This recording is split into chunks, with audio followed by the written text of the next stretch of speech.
What up, son? What up? Grind and Pivot early edition. Today, one of my favorite all-time rock and rollers, a true rock and roller. From when rock and roll back in the 80s, late 70s was a rockabilly craze. You know him, everybody remembers him. I mean, the guy's an icon in my book. Oh, Smutty thank you. Smith. How are you, baby? What's going on, man? I'm doing well. I mean, you're talking about, a long time ago, and if I hadn't been in probably at the right place at the right time, I was just a teddy boy French polisher from Basildon, Essex, and my roommate was Levi Dexter, and we were both studying to restore furniture together. And we, about 1975, 76, we got pretty much into the rockabilly thing, and it was a big teddy boy revival left over from the 70s. Yeah, so I You got a know, question for you. So, Levi, pretty much I kind of started the band after seeing, I guess, Shakin' Stevens, and he yeah. gets in touch with Lee. I know everybody kind of knows the story, but if they don't, you're going to tell it because my viewers may not know it also. But basically, they go to a club and they see you hanging out. Is that true? And also, did Lee? It's partly true because what happened was Levi had moved. Levi was my roommate. He was in the Teddy Boy scene in Southend-on-Sea in Essex was older, and they were older and a little bit. We're talking tattoos on the neck, tattoos on the face, 1970s. We're talking hardcore, like people you wouldn't want to meet down on a Lower East Side. And we were younger, much younger, much younger. We lied to get into our first gigs and I remember putting mascara on my lips so I looked like I had a little tiny bit of bum fluff to get in to see Crazy Cavern. We're talking 1975. Levi left my house. He was my roommate. My mum took him in. I didn't have a dad. We had a spare room. And he started going up to London and he got a squat. And what happened was, there was a couple of bands around that were a little bit older than us. One of them was called Shakin' Stevens and the Sunsets. They played a place called Screen on the Green. And Levi had got up to jam, wanted to get up and jam. And he went back and then Shakin' Stevens said, not tonight, Levi. And because it was a pretty big gig for them. But Lee Black Childers was there in the audience with his assistant, Gail, who ended up marrying us. With his sharkskin suit, fresh off the Sex Pistols tour, managing Johnny Thunders, ex-tour manager David Bowie, Andy Warhol stage manager. Yeah, also and Mott, now right? managing Mott the Hoople as well too. and Mott the Hoople and right? the Stooges. He worked for Mainman. Oh, that's and right. Nick Iggy. Monson. He That's also right. did the inside cover of Diamond Dogs and the cover of Slaughter on 10th Avenue. Yeah. So anyway, long story short, or shorter, Lee approached Levi when he saw him come out from the dressing room and said, I want to get up and jam. And Lee said, hey, darling, do you want to get up and jam? Well, maybe I can make that happen. It just so happens that Shakin' Stevens is on track records with my band, Johnny Thunders and the Heartbreakers. Would you like to get up and jam? So Shakin' Stevens knew Lee, and he knew Lee was kind of an important figure in the punk scene because just he'd come off the Pistols tour. And Shakin' Stevens said no to Levi, but he said yes to Lee. So if he wants to get up and do a song with my band, that's fine. And what happened was Levi got up and sang. It went down really well. Lee went over to him after the gig and gave him a card. He was dressed to the nines in a 50s sharkskin suit. He looked like he'd have straight out Dion on the Belmonts. And gave him a card and said, Lee Black Childers, track records, Carnaby Street. And then Levi went up there, waited. He was so nervous. He called me and said, I've got this American guy. He wants me to start a band. What should I do? And I said, do it. He said, what do you want to do? I said, I can't play anything, Levi. I can't be in this band. He said, well, Smutty, why don't you just want to meet him? And I said, well, I don't know. You meet him first. And then he met him and Levi did the whole, almost like a Southern preacher, preaching about the rockabilly and how cool it was and how it was like the new wave and how it was going to, amalgamate with punk rock and how it was all going to be coming, it was going to be big. And this is before the Polecats were still in school and the Stray Cats were still the Bloodless Pharaohs. This is 1977. And then I remember Levi called me and said, I'm taking Lee to the royalty. I said, isn't that a bit risky? Because we're talking a mecca of teddy boys. We're talking the Moss.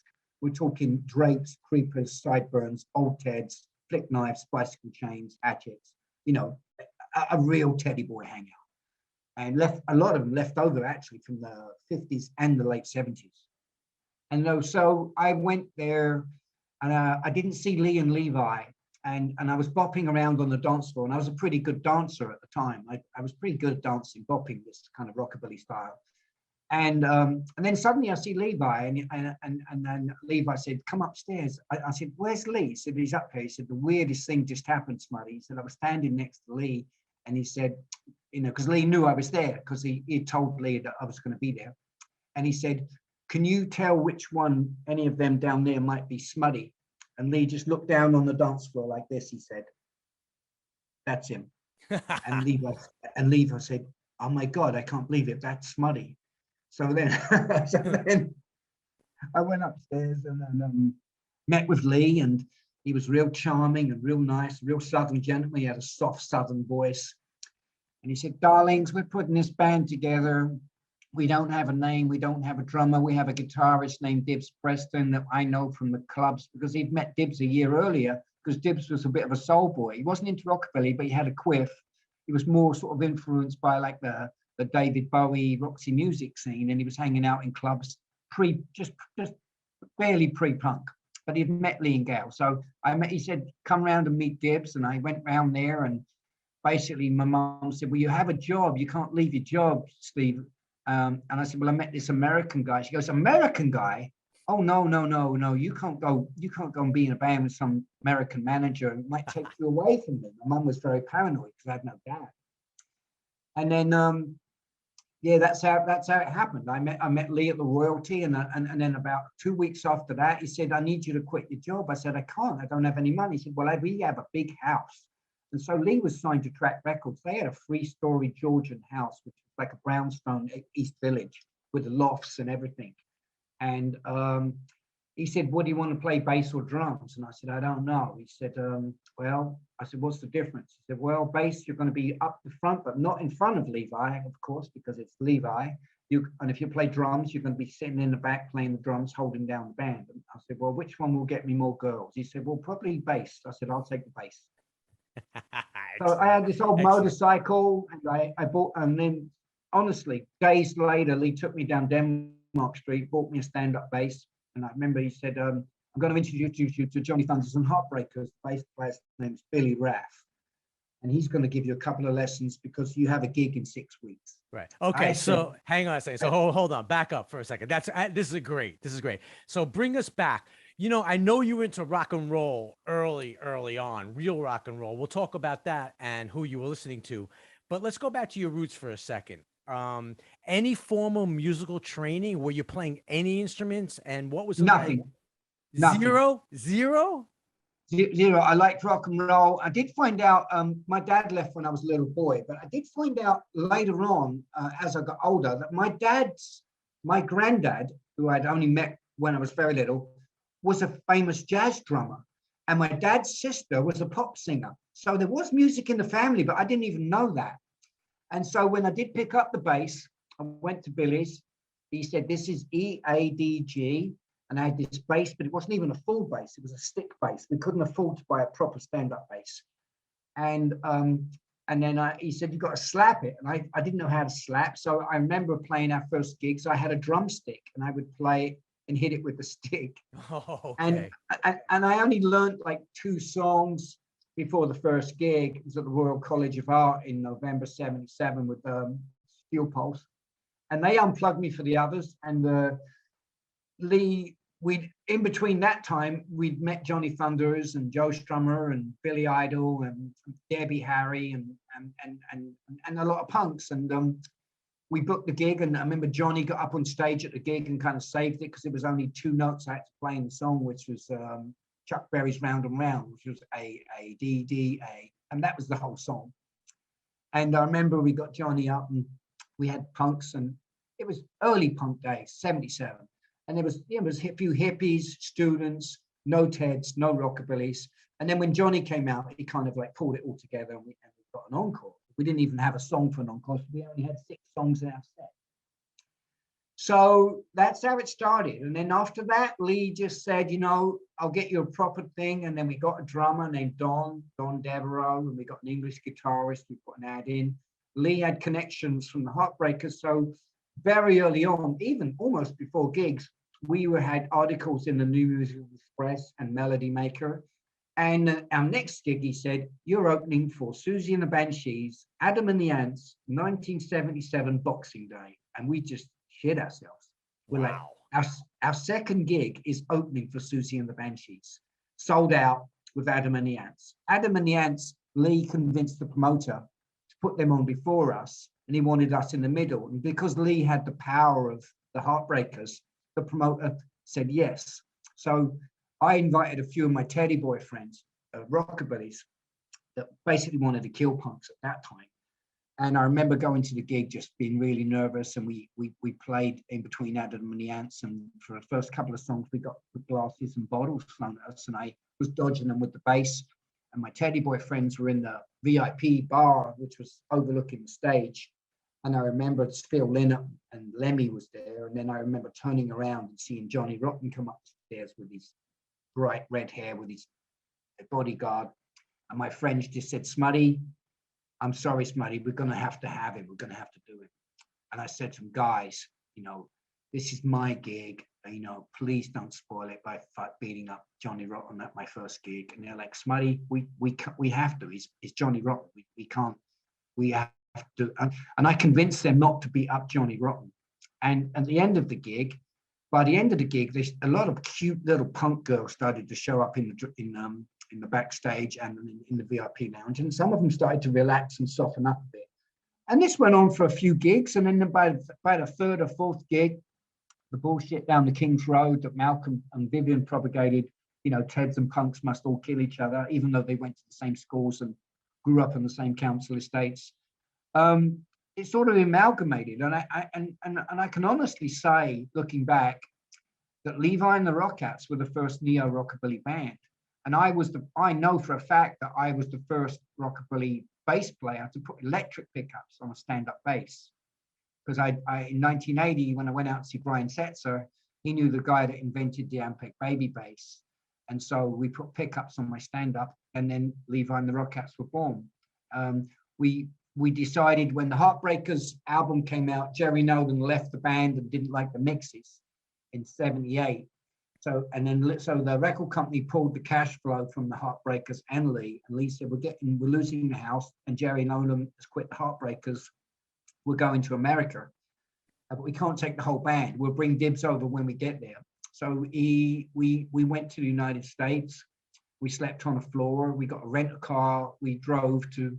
Lee was still a photographer at the time, and he was commissioned to take pictures of Joe Perry and Steven Tyler at Willie Nelson's Picnic. And when we got there, we had zero money. We checked in the hotel, and Steven Tyler paid for everything for us. But the camera was taken away from us before the gig because we got stopped for speeding in this little town outside Dallas or Houston. And the judge said, well, you're going to spend a day in jail or pay the £250 fine. And this Colonel Sanders judge looked down at Lee and said, that's a mighty fine camera you got there, boy. I'll take the camera. And so we had to give the judge of this little town the camera in order for Lee not to go to jail. So when we got to take the pictures of Aerosmith, Lee had no camera. And he told Steven, I remember him telling Steven Tyler the story outside in the swimming pool, and Steven just laughed. And he helped us get to the next stage, which was Kentucky. And that was where we were planning to bring Dibs to New York. And Lee went to New York and left me and Levi on a farm in Kentucky. And went to New York, and he was friends with Tommy Dean and Peter Crowley and Hilly Crystal, and said, I've got the best English rockabilly band ever, which was totally untrue, but that's the way Lee sold it. And he'd got a little couple of pictures put in Roxine and Cream because he was working for Lisa Robinson, and he was hanging out with Mick Rock and Bob Gruen. So somehow, I can't remember the exact way, we got to New York, and Debbie and Chris had moved out of the Blondie loft. And they said we could have it. And we got there, and at that point, we had no drummer, but we had a guitarist that we picked up in Kentucky that wanted to get out of Kentucky. Dibs was flying over for the gig 2 weeks before the gig, and Lee booked us. Our first gig was opening for the Cramps in 1978 in November 10th and 11th. We had no drummer, no equipment, no set list, no money, and no food. Okay, so hold on. This is amazing because you brought me right to the point where I want to go. So you moved to the States in it was around in 78. What was it Spring, like? we did one tour with Wayne County and Electric Chairs Yes, my friend called played the with Wayne County. Eddie and Sheena tour, and after that, that was it. We moved to the States. We landed in LA with zero money. We stayed with Cam Turboff, an old friend of Lee's from the Main Man days, from John Cougar Mellencamp, and Right. Tony DeFries. Johnny Cougar back then. His name was Johnny Cougar. What was it like? What was it like living in New York City in the Blondie Loft, Houston Street, and the Bowery? That's exactly where we were. Yeah, We were tell across the everyone city. tell everyone in 2022. Tell everybody what it was like back in the day, because it's changed quite a bit. It was fucking Night of the Living Dead. There was all these guys out there. It was winter coming with big coats on and gloves, and they had rags, and they would spit on the windows of cars, and people would give them money not to clean their windows. There was a liquor store below us, and underneath us there was a rehearsal space. Richard Lloyd lived one floor down from television, and the bottom floor, Chris Spedding and my friend Ed had a band called The Necessaries. And there was another studio next door for the Stilettos, run by Buddy Bowser and Elder and Shibo and Diane and Elder Stiletto. And we started rehearsing there for the Cramps gig.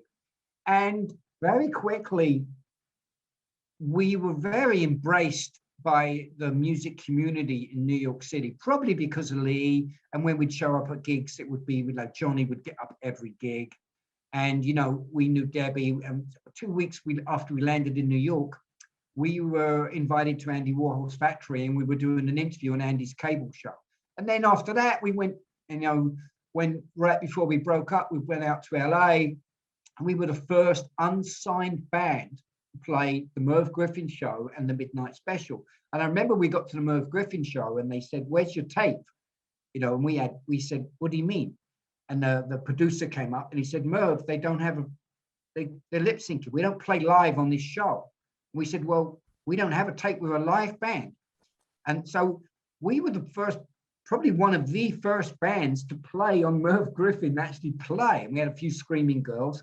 And we were invited personally by Wolfman Jack to do the Midnight Special with Michael Jackson, the Jackson 5 and Foreigner or Journey. And the same thing, they said, "Where's your demo? Where's your reel-to-reel?" We said, "We don't have one." So we played live on these shows, which included, stops and starts and fuck-ups. Right. Well, you were on Bandstand too, right? You're on Bandstand? That was later. American Bandstand was when the Rockettes signed to RCA. Oh, and we okay. had Make that move, right? Yeah, make that move. But okay. we were invited to Bandstand. That's when we got big management, Tommy Mottola. But we had many managers. We had Jerry Brand on the Ritz. Let me go back for a second, because there's so much history. There's really so much history. So your first gig, you opened up for the Cramps at Max's. Yep. Do you remember anything about that? You remember any highlights, any lows, anything that went on? I remember Lux really liked the idea that somebody else knew what Rockabilly was, because in 1978, and we'd gone around and we spoke to punks. We'd met punks in LA and we'd met punks in New York, and we'd met, there was very few bands that knew what Rockabilly was. I mean, one of them was the Senders, Philippe. But there was no Buzz and the Flyers, and there was no Roustabouts. There was nobody else. There was old guys doing it. There was Robert Gordon had just started doing it. He had been in a band called Tough Darts, and he knew what Rockabilly was. But the general guy in any bar you went to, if you said, "We're a Rockabilly band," they would always say the same thing. I don't care if you're in fucking Memphis, New York, or anywhere, except for London, of course. They would say, What's Rockabilly? And it was so weird being in a club where we thought America was all like Happy Days, saying to people, Rockabilly is Sun Studios, black blues mixed with country music. And they're like, you mean like Elvis? We said, yeah, like Elvis, Roy Orbison, Sonny Burgess, Billy Lee Riley, Johnny Cash. They all came from the same studio. They all used the same musicians. Rockabilly was born at Sun Studios. Absolutely. I mean, look, it came out of there. Johnny Cash and Roy Orbison and Elvis. Right. So we explained to people that, but they said, but you don't sound like those records. And we used to say, we don't want to. We don't want to recreate Elvis. Yeah, so that's a good question. Let me ask you that question. That's a question I want to ask you, because you guys, you kind of you wanted to fuse the punk raw energy and Yeah. and rockabilly. And Yeah. were you consciously trying to do that? I mean, who was the musical, like in the band, when you actually guys rehearsed and got things together, who was really the driver? Were you all the driver, or was there somebody like that was No, really it was all of us pretty much, but the reason Levi and the Rockettes broke up is because I think that me and Dibbs, I can say this, and I'm still friends. We're all friends now. We're all best friends. Us, Stray Cats, Polecats, we're all like brothers. Right. I mean, Brian just did stuff on my radio show. Dibbs just wrote 2 songs on the new Brian Setzer album. So it was like I started to really like the Heartbreakers and the Senders and even any band that played CBGBs or Maxis. I was there. We went out every night. We were young, and I had an apartment, and they lived the Blondie loft. And so I like the idea of making the Rockettes more punk and louder. That's why I got electric pickups, because I didn't want to be like diggity diggity diggity diggity. I wanted to be like bam bam bam bam bam bam bam bam, with some balls. And Levi, and having Jerry Nolan in the band, you had to, because Jerry's drums were louder than everything else in the band anyway. Yeah, he hit hard. I mean, He hit hard. Yeah. Yeah. But a New York Dolls drummer in a rockabilly band, Yeah. you can't play with a 10-watt amp. No doubt. So Levi and Lee at the end were sad. We were all friends, but they said Levi announced on stage at Starwood in 79, it must have been 79, this is the last gig, but he didn't tell us before the gig that we were breaking up. So it was kind of a bit traumatic. And we all went back to the hotel, and then we sat there, me and Dibbs and Jerry just looked at us and goes, hey man, it ain't over. It ain't over. Lee Childers and Levi, they can go do what they want. Jerry was hardcore, old school Queens, and you know what he was. Absolutely. But Jerry also needed money coming in because of what he needed. Yeah, rest in peace, Jerry. I mean, was that a problem, or he was kind of functioning at the time? He was functioning, but it wasn't a problem. But if I was to say that the reason the Rockettes stayed together, it would have been because of Jerry Nolan. Wow. Because Jerry Nolan said, we have gigs coming up. We'll do the gigs as Levi and the Rockettes. And me and Dibbs were like, looked at each other and like, Jerry, we can't do that. He's like, yes, you can. What are you talking about, man? You are the band. And then I remember, we had a big gig booked in San Francisco as Levi and the Rockettes for good money. And Lee and Levi just thought, obviously we're not doing the gig because Levi's not going to be there. So we show up at the sound check. We drove up to San Francisco with Jerry, me, with Tuxedo Moon and the Germs and Crime and the Avengers, big San Francisco punk bands. We were on the bill. It was at Jim Jones's temple, the cyanide suicide guy. Yeah. And so we get up there and we're all sitting there, and the promoter came over and he said, hey, you must be Smutty Smith. I said, yep, sir, I'm Smutty. My pleasure to meet you. You must be Dibbs Preston. Pleasure to meet you. Oh, and you must be you, Jerry Nolan from the New York Dolls. Okay, where's Levi? And then we all just sat there for a second. We looked at Jerry, and Jerry said, who? And he said, where's the singer? Where's Levi Dexter? And he said, and when you mean Little Elf? And he said, Little Elf? He said, yeah, we had one guy leave the band, but Dibbs is singing now. And the guy goes, so Dibbs is singing, but you'll still Levi and the Rockettes. Oh. Jerry said to the promoter when he asked where Levi was, he said, there was no Derek in Derek and the Dominoes. That was a typical Jerry Nolan answer, right? Excellent. What was it like financially? It was hard in the beginning until basically we got proper management. We ended up with Johnny Thunder's manager for a while. We managed Gang War with Wayne Kramer, and we also managed Megadeth, Keith Rolls. And the gigs got bigger and better fast. We pretty much went from Maxis to playing, much bigger venues up until the time we got signed to Island Records. And the reason we got signed to Island Records is because Grace Jones, we used to hang out with her at the Mud Club and TR3 and Area and Palladium and we often hung out at the factory. I mean, when we had no money in Levi and the Rockettes, we were staying on the Bowery, and Andy Warhol's factory was on Union Square, and we would go up there and have lunches with Andy. and I got to know Andy, and Andy photographed the Rockettes and me. And then we met Robert Mapplethorpe, who photographed me, and then we got introduced to Mick Rock and Bob Gruen, and I've been pretty much all the all big of their books. photographers, right. I'm Now, actually hanging in a Tate Modern gallery. I'm in 2 of 3 of Mick Rock's books, Bob Gruen book, and a Greg Gorman book, a Janet Beckman book, and we were photographed by Marsha Resnick that did all the Johnny Thunders pictures. And also I was on the cover at the time, in the height of it. They put me on the cover of the Soho Weekly News as style section. So amazing. and then it went, it just I guess I was a bit androgynous, and I had a personality and I had a chip on my shoulder, and I still do pretty much. But I was chased around by and lauded and by some pretty big names. I mean, who wanted to take pictures of me. I remember Robert Mapplethorpe at Area one day came up to me, and I didn't know who he was, and said, "Hi, my name's Robert. I really want to know how you get that quiff." And I said, "I'll come round and show you." So I went round his house, and I didn't know what exactly he did. I knew a little bit about he had a relationship with Patti Smith, and he said, "Would you let me take pictures of you?" And I said, "Yeah, that's no problem." And he said, well, I did his hair, and he came to a few more gigs, and then I went round there the day of the photo session, 1980. And he said, I'll make you a drink. And I remember going in his house. It was a loft down on Mercer Street or Tribeca. Before any of it was Tribeca, it was just like wool factories and cheese factories. Just nobody lived down there, basically, below the Mud Club, nobody. And he had a Mexican jail with bars and tiki torches and a bed with no mattress on it. That's kind of weird. And then he said, "Do you want to see my portfolio?" And I said, "Oh, Robert, that's nice." And he was so charming and so nice. And I opened his book, and it was flowers, and it's like, the next thing was Patti Smith. Next thing, there was a guy, with a fist going somewhere where it shouldn't.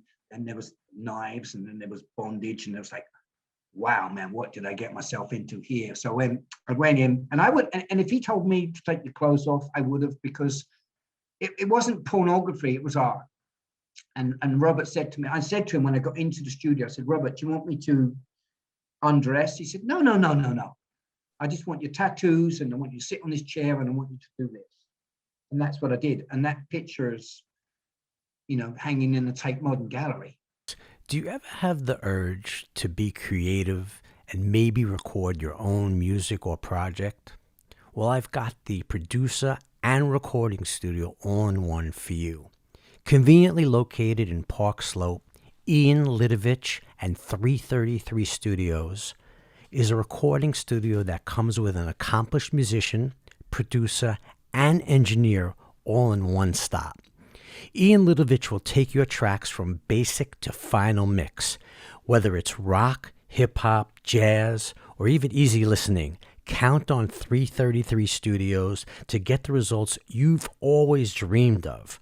Check out their website, www.ianlidovich.com, or search 333 Studios New York City to check out all the stuff they've done and have upcoming. By the way, Ian also offers top-notch guitar instruction, both remotely and in person. So check out Ian Lidovich and 333 Studios. This guy definitely knows what he's doing. Rock it, baby. So Chris Blackwell from Island Records signed you from a gig at Haraz, another by club from back in the day. Did that change everything? Tell us about that. It did. We'd managed by Keith Rolls had taken us on, that we'd been working with Thunders and Wayne Kramer from MC5, and we'd been hanging out at all the clubs. I mean, we were the darlings of New York. We never paid to get in anywhere. We went to the front of the line at Area Palladium Mud Club. Everybody wanted the Rockettes in the club. And what Lee had taught us was, when you go out, guys, go out as a band, go in, have a drink, and leave as a band. It's just going to make so much impression, rather than one of you go in, two of you go in. So we did all this, all Lee had taught us. And it got us a long way, actually, because it was like Brian Epstein's school of thinking, like Beatles come in, all as the Beatles, leave as the Beatles. It created like a mystique. And like, wow, look at when you see 5 guys walking with quiffs and eyeshadow and pink pants, and then 5 guys leave, people are going to talk about it, rather than one of us come in drunk and talk to a few people at the bar. So we did that, and we'd met Grace Jones from going out to Studio 54. And we did a showcase, and we invited every label, and there was a buzz about the band, and we didn't think we were ready, but we knew we were close. And we had a brand new drummer named Kurt Weiss, Kingo. And we did this gig at Hurrah's, and we did the gig, and it was great, and everybody left, and then there was no one backstage. And we thought, oh, well, to the next showcase. And then suddenly the door opened, and then there's this scruffy looking guy standing there with curly hair and a faded steel pulse t-shirt on and flares and flip-flops. And he said, hey, and he was English. And we said, hello, can we help you? The gig's over, we're just having a meeting. He said, oh, no, I know the gig's over. Because my name's Chris Blackwell. I own this label called Island Records. And I have Bob Marley, and I'm actually checking out this band in Ireland called U2. And I don't know if you've heard of them. And we're like, no. And he said, well, why don't you come to my office next week? And we thought it was a bit of a joke because he was kind of a bit scruffy and but he spoke very nice English, and he had a posh English accent. So it was a bit of a fairy tale story. I mean, he called our manager on a Monday, and by Wednesday we were sitting in Chris Blackwell's office, and he said, you're signed. I'm signing you guys. I will send you to London to do demos. If the demos don't come out good, we'll think of something else. You're fantastic live. I saw the gig. I don't know if you're ready to make a record, but we'll figure something else out. And then he said, next week, you're going to sign your publishing deal. And we did that in Bob Marley's living room in Central Park. We signed our deal. Bob wasn't there, but we signed our publishing deal in Bob Marley's living room. And we knew who Bob Marley was, of course. We'd smoked a bit of weed. and that's how that happened. And then, Chris didn't like the demos from London. We all flew to London. We tried to do it, but we weren't studio ready. And then he came up with this idea from a friend of ours that had taken over a club called the Ritz. Jerry Brandt, Barry's girlfriend, worked for Jerry. And then Jerry said, why don't you do it here? And then manager talked to him, and then he talked to Chris, and Chris said, great idea, but I got another idea. Why don't we do all the artwork? Get one of your friends, photographers. Smutty knows this guy, Mick Rock, done Bohemian Rhapsody, Raw Power, Transformer. Talk to Mick, see if he will come down, shoot the album cover at the sound check. And nobody knew this, but we did. So we did 2 nights at the Ritz, sold out. The album cover and its inner sleeves was all done before the record was recorded. And then, and that picture, everyone thinks that's a live picture. That picture was actually not at the gig. It was at the sound check. We're not playing anything. Mick stood in the middle of the dance floor. He wasn't in a crowd. He couldn't get a picture like that with 2,000 sweaty people standing in front of him. So Mick did all the pictures. The front cut, those are live. That's actually from the actual night at the gig when people are there. The cover was actually shot at the sound check, and I've never told anyone that story. Really? Yeah, Mick shot that afterward. That was all done at the sound check. Wow, that's crazy. That's crazy. It looks like a live shot though. Oh no doubt about it. I love this shot's great. Yeah, that's all. Yeah, that was Mick's idea. That's a great shot. I mean, and I love the stuff.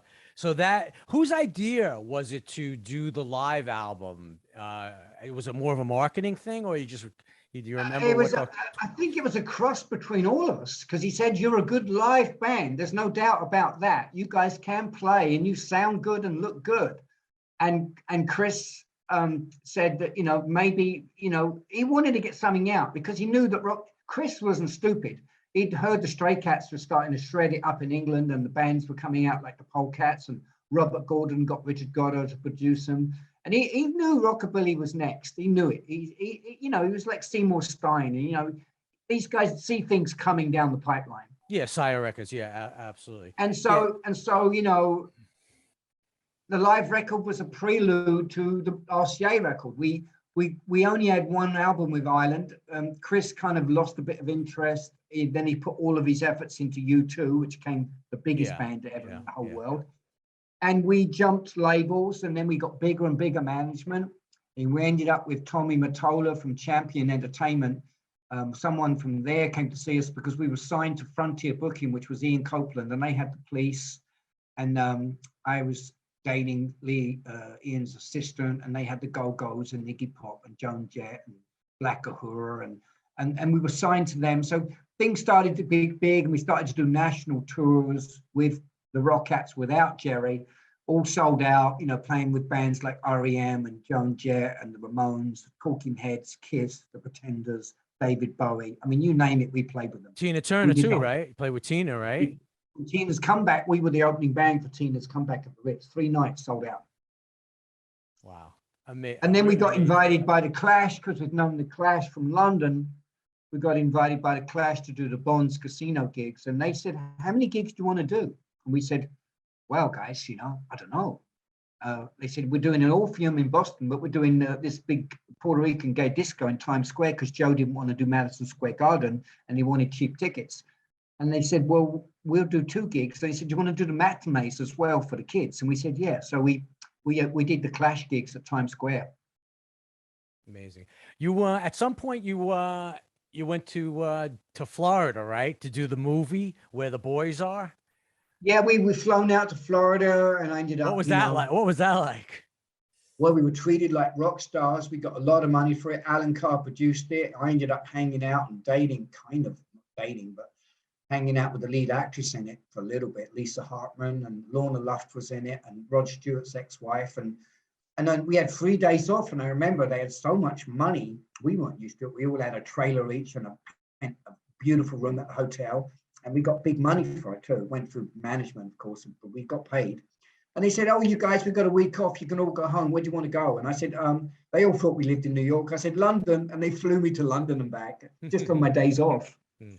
And we ended up scoring some songs for the film and getting in the film. Originally, we were just going to be in it for like 30 seconds, but we ended up being in 2 different or 3 different scenes. And I think we made a few songs on the soundtrack. I can't remember exactly. I think the Romantics produced it. We did it at Criteria Studios in Florida. And then after that, in about 84, the Rockettes sort of dwindling down. The crowd's getting less. Rockabilly was dying, and then grunge was coming out, and power pop. And we kind of took a break.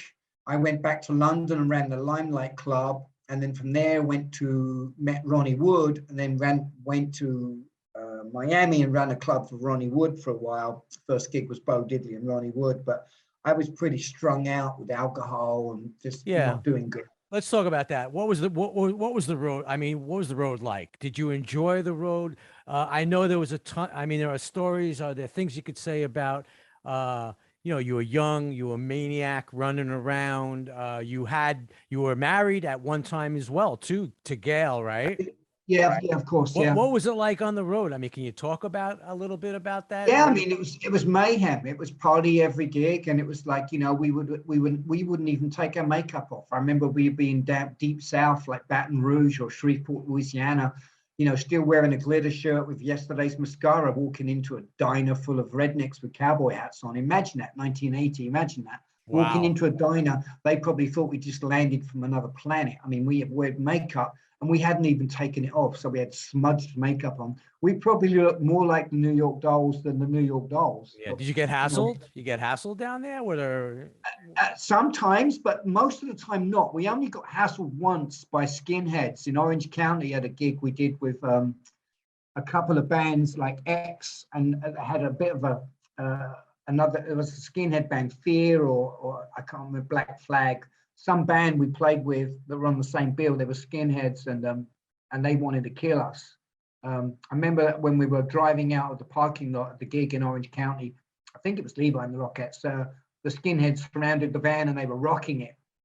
And we were all a bit scared because we grew up with skinheads in England, but we didn't, the skinheads in America, we didn't know if they had guns or not. You know, and they were young, but they were still like, you know, they had no shirts on, just braces and Levi's and Dr. Martens. And we were like, oh, this doesn't look good.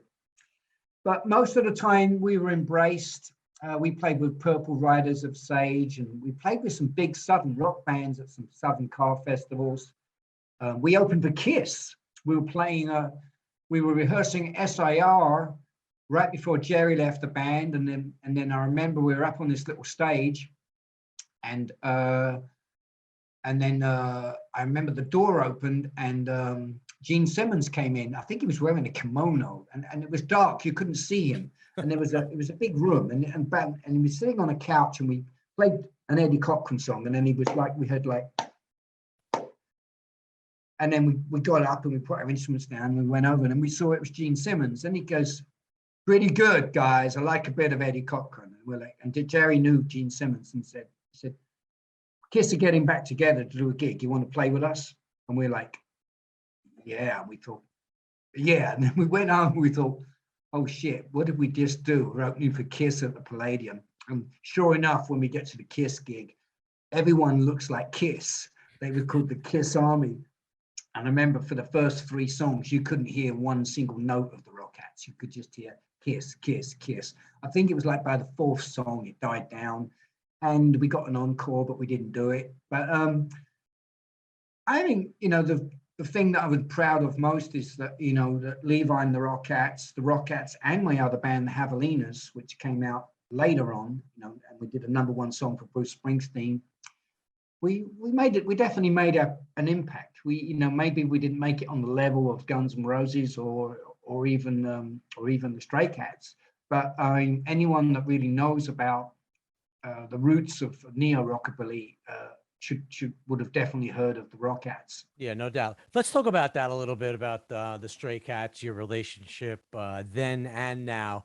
I mean, the Stray Cats, I saw you first. I saw you guys first. I was always a Rockettes fan, and with Levi, and also I actually thought that when Barry came into the band, I thought you guys really, it took another step. Yeah, because Barry had played with Waterloo and the Heroes, and it was just a different edge. So I think it was more cohesive. But let's talk about the Stray Cats for a second, and your relationship back then, how you felt about them. Now I know you guys are friends, and they had it, by the way. Brian 100% had it, and he does have it. But what was your feeling? You're a young guy. You guys were on the stream. Yeah, we were a little bit jealous, and they were jealous of us, and we were jealous of them, and they never asked us to play with them, and we never asked them to play with us. But, as time went by and they got bigger and bigger, they started to acknowledge us. At first they didn't. And when they went to England and I read interviews, it was kind of a bit upsetting to read that, there was no rockabilly in New York. It was like, and then we thought, well, actually there's Buzzman Flyers and us, and the Roustabouts and the Kingpins and the Drive-Ins. They kind of like were claiming that they invented rockabilly in New York and then took it to England, which they were probably told to do by their manager or their record company. But, years went by and I ended up being in a band with Slim Jim and Tim Polecat for many years called the 13 Cats, which was an all-star rockabilly band and made a really good album. And then after that, Dibbs has gone up from 7 Brian Setzer gigs and now writing songs with Brian. And now, since the New York Times story went viral, we got picked up by Cleopatra Records. Our guitarist, Danny B. Harvey, produced the album, and he did the last Robert Gordon, Dale Watson album, and he got us to do a single with Anne Margaret. And we are back in the game. We have a brand new record coming out in the spring on Cleopatra. It's got, some 4 original brand new tracks, couple of old songs, a couple of remix songs. Drummer, the big time drummer on that. Yeah, and Clem Burke from Blondie played drums on it. Exactly. Yeah, so I mean, it's not bad. And I'm listening to it now. We did it remotely. It was the only way we could do it. Clem would send his drums to Danny. Danny would add guitar. Dibbs would add a scratch vocal. Then they would send it to me in Iceland. It's not what Elvis or Eddie Cochran would have done, but I actually was gobsmacked when I heard Nervous Breakdown, how it came out. I mean, yes, it would have been great to be in the studio playing alongside Clem Burke, who's a friend, and have to see Dibbs singing and Danny and Barry in a booth. But we did it, and it's a damn good record. I'm very, very proud of it. That's great. We're going to put the information down in the description as well. But in '82, you got your bass got stolen, right? And it was gone for over 40 years. You want to tell that story? You want to tell that story? Yeah, we had a stoner roadie named Jim, or I can't remember his exact name, but he was we had a nickname for him. But we'd played the Hitsville in Passaic or somewhere in New Jersey, Meadowbrook or somewhere. And he drove us back through the Holland Tunnel, took us all home, and it was -10 that night. And he came out the Holland Tunnel. That's the Holland Tunnel, right? The Jersey Tunnel. Is that the Holland Tunnel? Yeah. There's a Lincoln and the Holland, but the Holland's, yeah. I think it was the He Holland. came out the Holland Tunnel, and there was a diner right there, and he was wanted a coffee and a hot dog or something. It was cold, he said, and he left the van running with the keys in it with heater on. So, and it was 2 a.m. and there was nobody around, and he ran in and he got his coffee and his hot dog, and he turned around, the van was gone. So, long story short, somebody named Steve Ulrich Facebook messaged me like about 5 months ago and said that he'd gone to a pawn shop in Hoboken in Jersey City and saw a bass in the window that had my name on it. He wrote and sent me a picture of it, and sure enough, it was my stolen bass. It had big pink letters on it, Smutty. I mean, you couldn't mistake it, really. Nobody. How many other bass players out there with that name on a pink and black bass? How'd you get the name, by the way? It's just a Cockney slang for Smith. My name's Stephen Dennis Smith, and Smutty's like Smitty. Got you.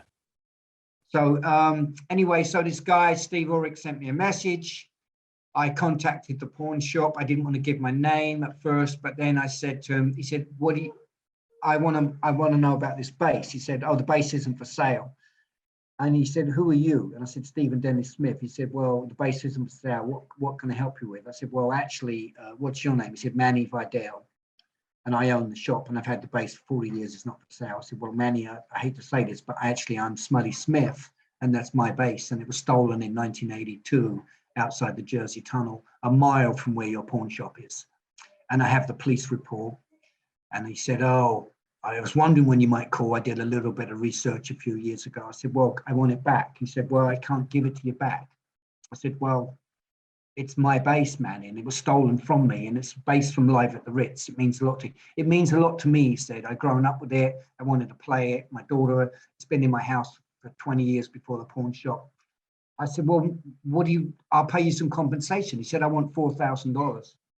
I said, I don't have $4,000, Manny, and it's actually stolen property when you get down to it. I don't know if there's a statute of limitations on it.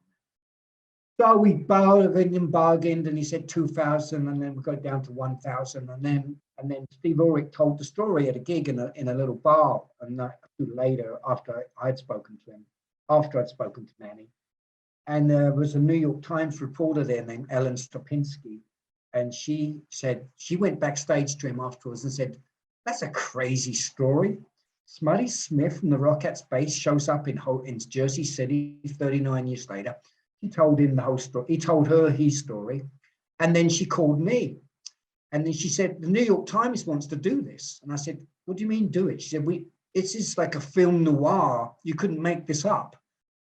And she said, it went from there. It went from being a small article to being on the cover of the Metropolitan section with a follow-up story, and it went viral. And so, it went viral, and eventually I called Manny back and said, okay, well, Paul Schindler, my old lawyer, who didn't want to be known, went into the shop to try and buy it back, and the pawn shop called me and said, this guy came in, he doesn't want to give his name, he wants to buy it and ship it to Iceland. I said, I need to know who it is. And then he gave me his number, and it turns out it was the Rockettes' old lawyer, who was Madonna's lawyer, Paul Schindler. All these people started coming out.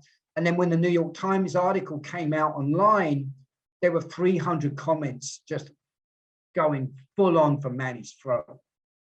So I called Manny the day after it came out. I said, Manny, I got the money for the bass.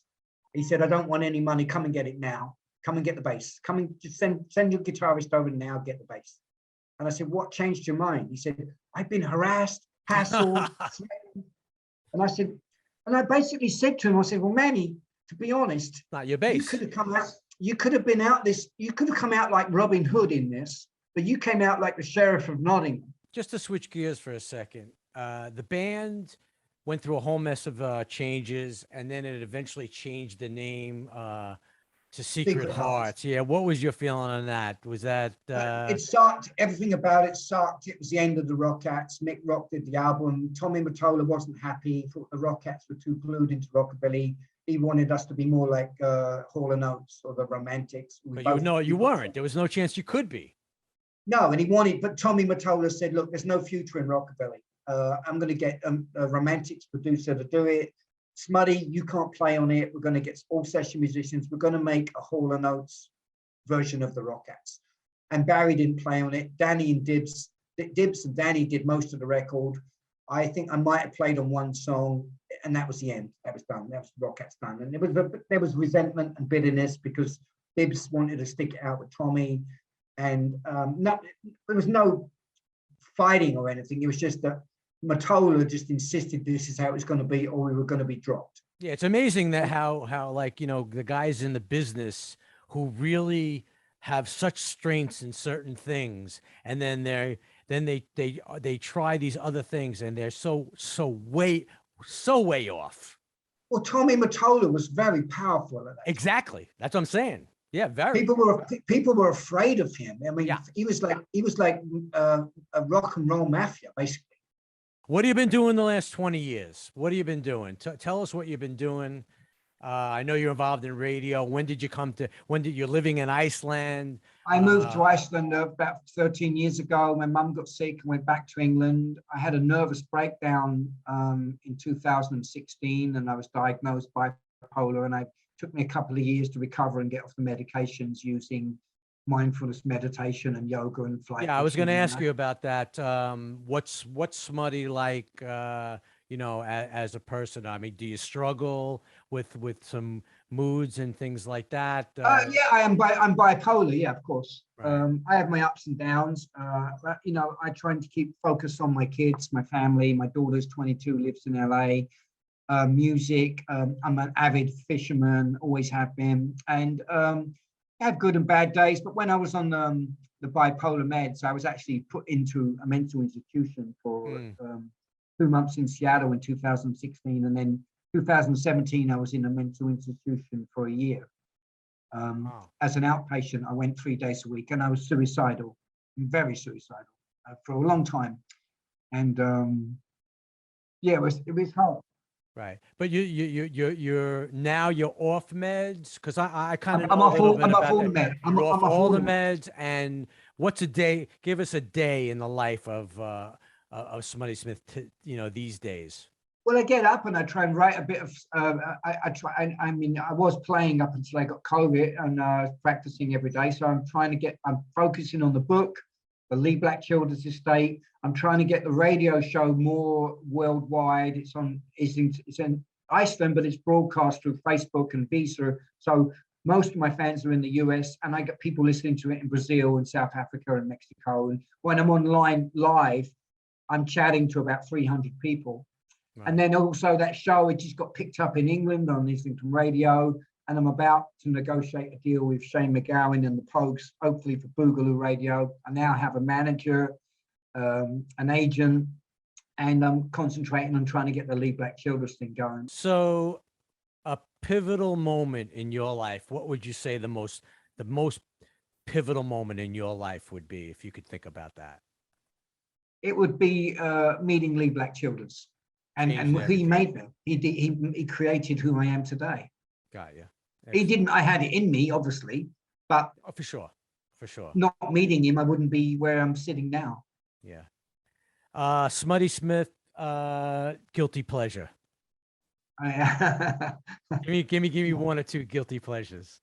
I like a glass of red wine and a Stella, and I like watching old movies, and I like riding my bike.